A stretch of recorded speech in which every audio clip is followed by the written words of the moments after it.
अशा 5 मराठी मूव्हीज ज्या बघितल्यानंतर तुम्हाला तुमच्या शाळा किंवा कॉलेजची आठवण नक्की येईल. नंबर 1 वरती असलेली मूव्ही ही माझ्या काळजाच्या एकदम जवळची आहे. तर सुरू करायच्या अगोदर जर तुम्ही या चॅनलवरती नवीन असाल तर मेक शुअर टू सबस्क्राईब. आपल्या लाईफमधले शाळा आणि कॉलेजचे जे गोल्डन दिवस आहेत ते आपण कधीच विसरू शकत नाही. मग तो शिक्षकांचा मार असो किंवा पहिल्या प्रेमाची फिलिंग. बेंचवरती तिच्या नावाचं पहिलं लेटर कोरण्यात जी मजा होती ना, ती काही वेगळीच होती. तीच मजा जर तुम्हाला पुन्हा अनुभवायची असेल तर you should watch this 5 Marathi movies. Number 5 वरती आहे किल्ला ही मूव्ही.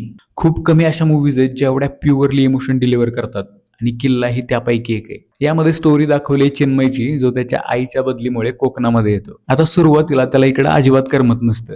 नवीन जागा, नवीन शाळा यामध्ये ऍडजस्ट करायला त्याला वेळ जात असतो. पण त्यानंतर त्याची मैत्री तिथल्या मुलांसोबत होते आणि ते सगळे मिळून ज्या पद्धतीनं गोष्टी एक्सप्लोर करतात ना, ते बघून तुम्हाला पण तुमच्या शाळेतले दिवस आठवतील. या फिल्म मधल्या मुलांनी एवढं नॅचरल काम केलंय ना की तुम्हाला कुठेच वाटणार नाही की हे सगळं अनरिअल आहे. कोकणाची सुंदरता या फिल्मच्या प्रत्येक सीन मध्ये आपल्याला अनुभवायला मिळते. ज्या प्रकारचं विजन घेऊन अविनाश अरुण यांनी ही फिल्म केली आहे ना, आय थिंक त्यांनी 100% डिलिव्हर केलंय. लाईफ बदलते, आपण बदलतो, पण ती जागा आणि ते क्षण शेवटपर्यंत तसेच राहतात. जर तुम्ही ही मूवी अजूनपर्यंत बघितली नसेल तर तुम्ही तो शाळेतला नॉस्टॅल्जिया मिस करताय. मग लगेच झी5 वरती जावा आणि किल्ला या मूवीचा एक्सपिरियन्स घ्या. आणि तुम्हाला ही मूवी कशी वाटते हे कमेंट बॉक्समध्ये सांगायला विसरू नका.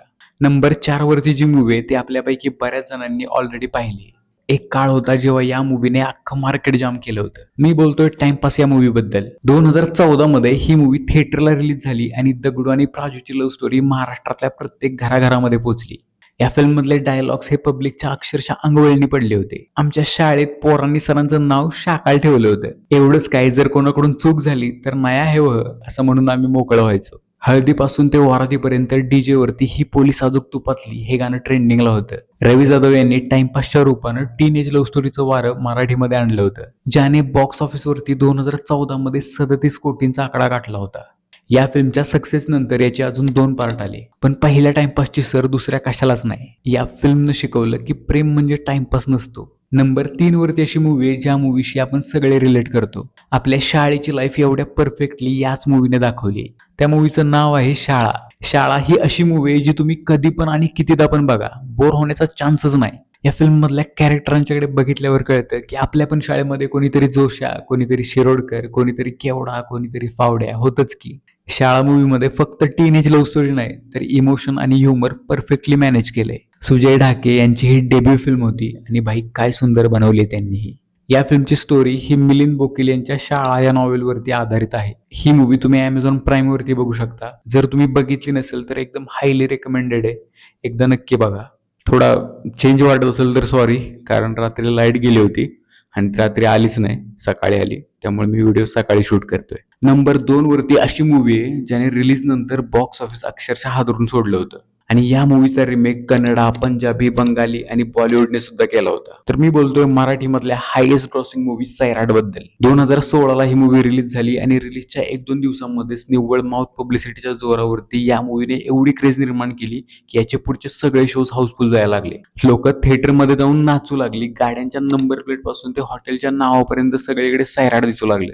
नागराज मंजुळे यांनी दाखवलं की जर तुमचं विजन क्लिअर असेल ना तर तुम्हाला कोणीच रोखू शकत नाही. ऍक्टिंगचा लांब लांबपर्यंत संबंध नसलेल्या पोरांकडून एवढी खतरनाक ऍक्टिंग काढून घेणं हे फक्त नागराज मंजुळेच करू शकतात.